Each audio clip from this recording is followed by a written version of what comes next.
দুদিনের সফরে রাজ্যের মুখ্যমন্ত্রী মমতা বন্দ্যোপাধ্যায় কোচবিহার পৌঁছলেন।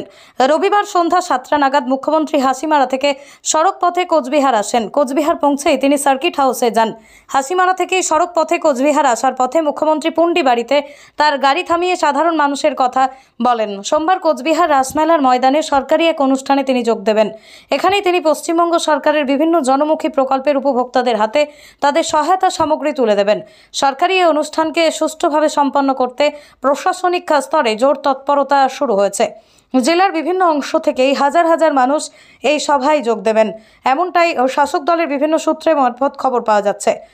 তৃণমূল কংগ্রেস দলের কোচবিহার জেলা সভাপতি অভিজিৎ দেব ভৌমিক দলের সুপ্রিমোর এই সড়ক অনুষ্ঠান সম্পর্কে জানান, দলের নেত্রীর এই সভাকে সার্থক করে তুলতেই জেলার বিভিন্ন স্থানে প্রচার পর্ব ইতিমধ্যে শেষ পর্যায়ে। লক্ষাধিক মানুষ এই সভায় যোগ দেবেন বলেই তিনি আশা ব্যক্ত করেন।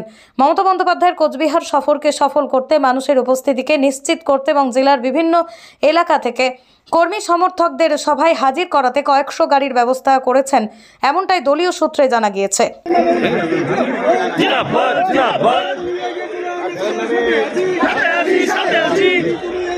একটা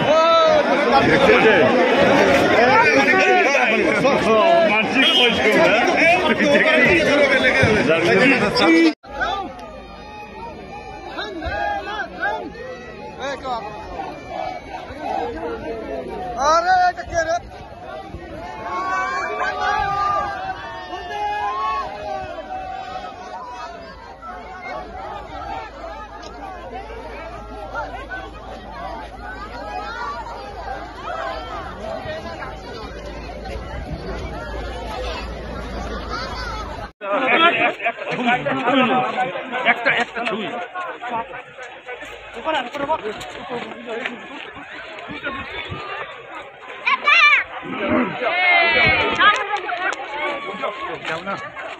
আপনার বাইক কেনার স্বপ্ন এবার হবে পূরণ, কারণ আমান হোন্ডা নিয়ে এসেছে একেবারে স্বল্প ডাউন পেমেন্টে বাইক বা স্কুটার কেনার সুবর্ণ সুযোগ। বিনা অ্যাকাউন্ট, লো সিভিল, ন্যূনতম ডকুমেন্টে আজই নিয়ে যান স্বপ্নের বাইক আপনার বাড়িতে। অতিরিক্ত ছাড় পেতে আজই যোগাযোগ করুন বামনহাট আমান হোন্ডা শোরুমে। শর্তাবলী প্রযোজ্য।